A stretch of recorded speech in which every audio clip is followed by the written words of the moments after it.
নমস্কার। ঘরোয়া রান্নাবান্না চ্যানেলে আপনাদের সবাইকে অনেক অনেক স্বাগত জানাই। আজকে আপনাদের সাথে শেয়ার করব বাসন্তী পোলাওয়ের রেসিপি। বাসন্তী পোলাও আমাদের সকলেরই ভীষণ প্রিয়। এই বাসন্তী পোলাও সাধারণত আমরা গোবিন্দভোগ চাল দিয়ে তৈরি করে থাকি, তবে আজকে আমি বাসমতি চাল দিয়ে বাসন্তী পোলাও তৈরি করে দেখাবো। আর সাথে থাকবে চাল ও জলের সঠিক অনুপাত, যাতে বাসন্তী পোলাও একদম পারফেক্ট আর ঝরঝরে তৈরি হবে। তাহলে চলুন বন্ধুরা, আজকের রেসিপিটা দেখে নেওয়া যাক। বাসন্তী পোলাও বানানোর জন্য আমি এখানে 1 কাপ বাসমতি চাল নিয়েছি, আর তারপর চাল খুব ভালো করে ধুয়ে নিতে হবে।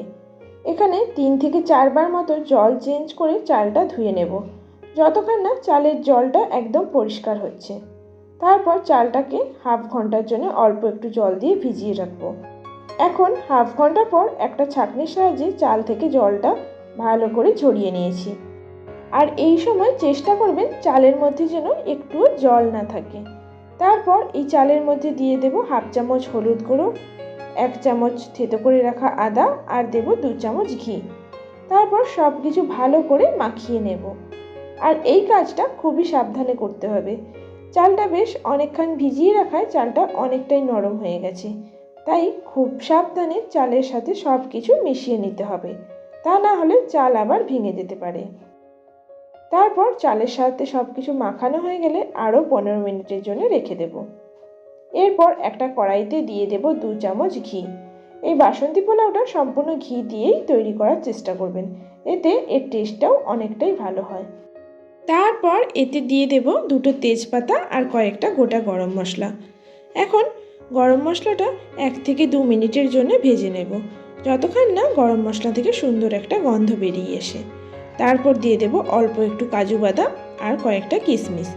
এখন কাজু বাদাম আর কিশমিশটাও লো ফ্লেমে 1 থেকে 2 মিনিটের জন্য ভেজে নেব। তারপর দিয়ে দেব হলুদ মাখিয়ে রাখা চাল। এখন চালটাও খুব ভালো করে ঘিয়ের সাথে মিশিয়ে নেব। তারপর 2 থেকে 3 মিনিটের জন্য চালটা মিডিয়াম ফ্লেমে ভেজে নেব। এই সময় চালটা একটু সময় নিয়ে ভেজে নিতে হবে। চালটা খুব সুন্দর করে ভাজা হলেই পোলাওটা সুন্দর ঝরঝরে হবে। দেখুন, এইভাবে বাসমতি চালটা ভেজে নিতে হবে। তারপর দিয়ে দেব 2 কাপ গরম জল। আমরা এখানে 1 কাপ চালের জন্য 2 কাপ জল ব্যবহার করছি, মানে চাল আর জলের অনুপাতটা 1:2 অনুপাতে নিতে হবে। তারপর দিয়ে দেব 2টো কাঁচা লঙ্কা, পরিমাণ মতো লবণ, আর দেব 3 চামচ চিনি। যেহেতু বাসন্তী পোলাও একটু মিষ্টি ফ্লেভারের হয়, তাই আপনারা চাইলে মিষ্টির পরিমাণটা একটু কম বেশি করতে পারেন। এখন লবণ আর চিনিটা খুব ভালো করে মিশিয়ে নিয়ে জল ভালোভাবে ফুটে যাওয়া পর্যন্ত অপেক্ষা করব। আর এই সময় কোনো রকম ঢাকনা দিয়ে রান্না করার প্রয়োজন নেই। এইভাবে 1 থেকে 2 মিনিটের জন্য মিডিয়াম ফ্লেমে রান্না করে নেব, যতক্ষণ না পর্যন্ত জলটা 80% মতো শুকিয়ে যায়। এখন ঢাকনা দিয়ে লো ফ্লেমে 3 থেকে 4 মিনিটের জন্য চালটা সেদ্ধ করে নেব। এবার 3-4 মিনিট পর ঢাকনা খুলে চালটা খুব সাবধানে একটু নাড়াচাড়া করে নেব। দেখুন, এই সময় জলটা প্রায় অনেকটাই শুকিয়ে এসছে, আর চালটাও মোটামুটি 70% মতো সেদ্ধ হয়ে গেছে। তারপর আবারও 2 থেকে 3 মিনিটের জন্য লো ফ্লেমে ঢাকনা দিয়ে রান্না করে নেব। এখন 2 থেকে 3 মিনিট পর ঢাকনা খুলে চালটা আবারও একটু নাড়াচাড়া করে নেব। আর দেখুন, এই সময় জলটা প্রায় অনেকটাই শুকিয়ে গেছে, আর পোলাওটাও অনেকটাই ঝরঝরে হয়ে এসছে।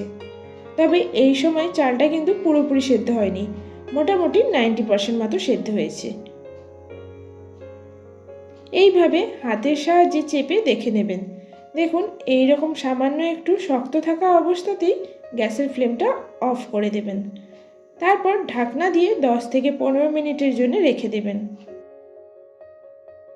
এখন 10-15 মিনিট পর ঢাকনা খুলে পোলাওটা একটু নাড়াচাড়া করলেই দেখতে পাবেন পোলাওটা একদম ঝরঝরে হয়ে গেছে, আর পোলাওয়ের মধ্যে সামান্য যে জলজলে ভাবটা ছিল সেটাও একদম চলে গেছে, আর চালটাও সম্পূর্ণভাবে সেদ্ধ হয়ে গেছে। দেখুন, এইভাবে সামান্য হাতে চাপ দিলেই বুঝতে পারবেন চালটা একদম পারফেক্টলি কুক হয়ে গেছে। তাহলে বন্ধুরা, দেখতেই পেলেন কত সহজেই তৈরি হয়ে গেল ঝরঝরে বাসন্তী পোলাও। চাল আর জলের অনুপাতটা 1:2 অনুপাতে নিলেই এরকম সুন্দর ঝরঝরে বাসন্তী পোলাও বাড়িতেই সহজেই বানিয়ে ফেলা যায়। আমার এই আজকের রেসিপি যদি আপনাদের ভালো লেগে থাকে তাহলে লাইক, শেয়ার ও কমেন্ট করার অনুরোধ রইল।